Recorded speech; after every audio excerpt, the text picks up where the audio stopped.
প্রিয় দর্শক, আমার ইউটিউব চ্যানেল এখন আপনাদের। চলুন ডিয়ার ভিউয়ার্স, জানতে হলে চোখ রাখুন আমার চ্যানেলে, সাবস্ক্রাইব করুন, লাইক কমেন্ট করে বন্ধুদের মাঝে ছড়িয়ে দিন। চলুন। সবার শেষে আমি ঘিটা কেন দিলাম, আপনারা প্রথম থেকে শেষ পর্যন্ত ভিডিওটা অবশ্যই দেখতে থাকুন।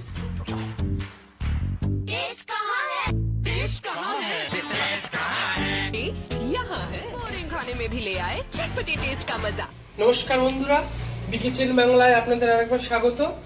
আজকে একটা নতুন খাবার নিয়ে আপনাদের সামনে হাজির হয়েছি। সেটা হচ্ছে কি না, আজকে বানাবো হচ্ছে আমি সাবুর পনির পোলাও।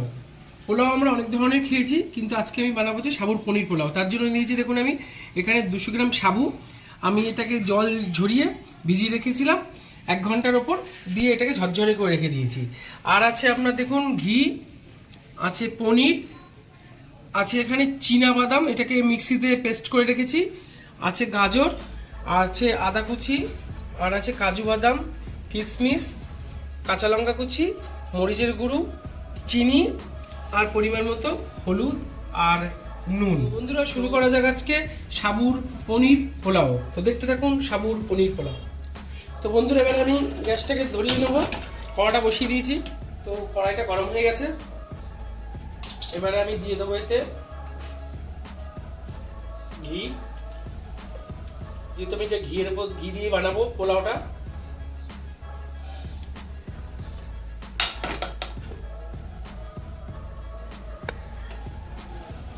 পোলাও আমরা তো অনেক রকমেরই খাই, রাইস দিয়ে খেয়েছি, আরো অনেক কিছু দিয়ে খাই, কিন্তু সাবুর পনির পোলাও এটা বানাচ্ছি দেখুন। তো আমি আজকে এখানে শুধু গাজর ব্যবহার করেছি, আপনারা চাইলে এখানে বিনস, কড়াইশুঁটি ইউজ করা যাবে। আমার কাছে নেই বলে আমি গাজর দিয়েই বানাচ্ছি পনির সাবুর পোলাওটা। এবার দিয়ে দেবো গাজরের কুচি। গ্যাসটাকে কমিয়ে দিয়ে আমি গাজরটাকে ভেজে নেবো। সাদা তেলেও করা যেত, কিন্তু আমি এটা ঘিয়ের ওপর পুরো করছি সাবুর পনির পোলাওটা। এটা নিরামিষ দিনে খুব ভালো লাগে খেতে, এবং কেউ উপবাস করলে কোনো কিছুতে এটা খেতে পারবে। দেবো 1 চামচ লবণ, হলুদ গুঁড়ো,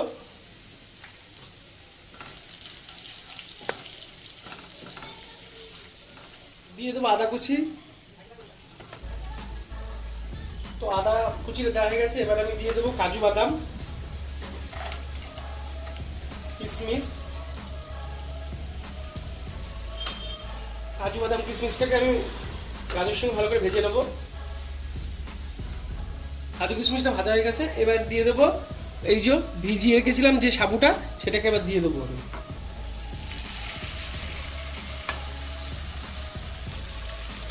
জল ঝরে গেছে সাবুটা।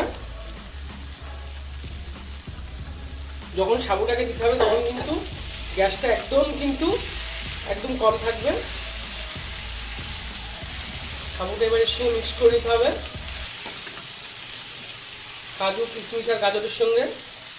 এবারে দিয়ে দেবো কুচনো লঙ্কা। বন্ধুরা আপনারাও বাড়িতে বানাবেন, কিন্তু এটা নিরামিষ দিনে বা উপবাস দিনে।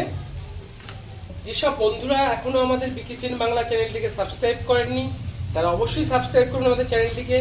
আরও নতুনত্ব খাবার আমাদের চ্যানেলে আসছে, সেগুলো দেখতে থাকুন আপনারা।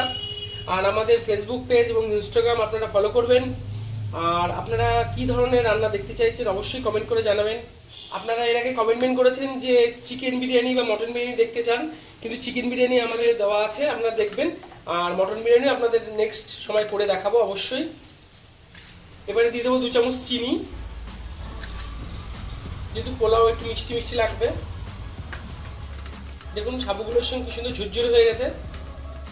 এবারে দিয়ে দেবো বন্ধুরা যে চিনে বাদাম, এটাকে আমি মিক্সিতে পেস্ট করে রেখেছিলাম, মানে এটা গুঁড়ো গুঁড়ো হয়ে গেছে। এটাকে আমি এবার এর মধ্যে দিয়ে দেবো। এটা দেওয়ার কারণ হচ্ছে এটা টেস্ট হবে এবং সাবুটাকে ঝুরঝুরে করতে আরও সাহায্য করবে এই চীনা বাদামের গুঁড়ো। দেখুন আস্তে আস্তে কিন্তু এটা আরও ঝুরঝুরে হয়ে গেছে, এবং চীনা বাদাম, কাজু বাদাম এবং কিশমিশ সব মিশে গেছে এর সঙ্গে। সাবুর পোলাও করার সময় সবসময় মনে রাখতে হবে কিন্তু গ্যাস কিন্তু একদম কম আঁচে করতে হবে, কিন্তু বারবার ধরে। আর সবসময় নাড়াচাড়া করতে হবে যাতে তলায় লেগে না যায়। কিন্তু আমি কিন্তু এটা 200 গ্রাম সাবুর উপর করেছি, আপনারা যতটা পরিমাণ খাবেন তার বেশিটাও আপনারা করতে পারেন। বন্ধুরা সবশেষে দিয়ে দেবো কিন্তু আমি এবার পনিরটা কিন্তু আমি ভাজিনি, পনিরটা কিন্তু কাঁচাই রয়েছে, লাস্টে কিন্তু এটা সাবুর সঙ্গে মিশিয়ে দিতে হবে। এবারে দিয়ে দেবো গোলমরিচের গুঁড়ো।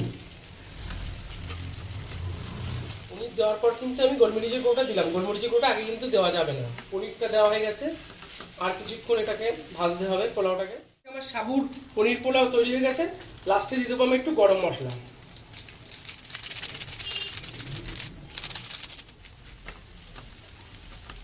আর একটা জিনিস দেবো লাস্টে, সামান্য একটু ঘি ছড়িয়ে দেবো। গরম মশলাটা দেওয়ার পর আমি ঘিটাকে ছড়িয়ে দিলাম, তাহলে কি হবে, সেন্টটা খুব সুন্দর থাকবে এবং সাবুর ফ্লেভারটাকে আরো বাড়াবে। তো বন্ধুরা, আজকে আমার সাবুর পনির পোলাও তৈরি হয়ে গেছে। যদি এই রান্নাটি আপনাদের ভালো লাগে, লাইক শেয়ার কমেন্ট করবেন অবশ্যই, আর জানাবেন আমাদের কেমন লেগে। এবার এটাকে আমি নামিয়ে ফেলবো। যাতে করে আপনারা যে কোনো আপডেট সাথে সাথে পেয়ে যান। আপনার মূল্যবান মতামত দিয়ে আমাকে উৎসাহিত করুন।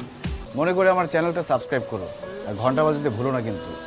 লাইক কমেন্ট শেয়ার করে সাথে থাকবেন।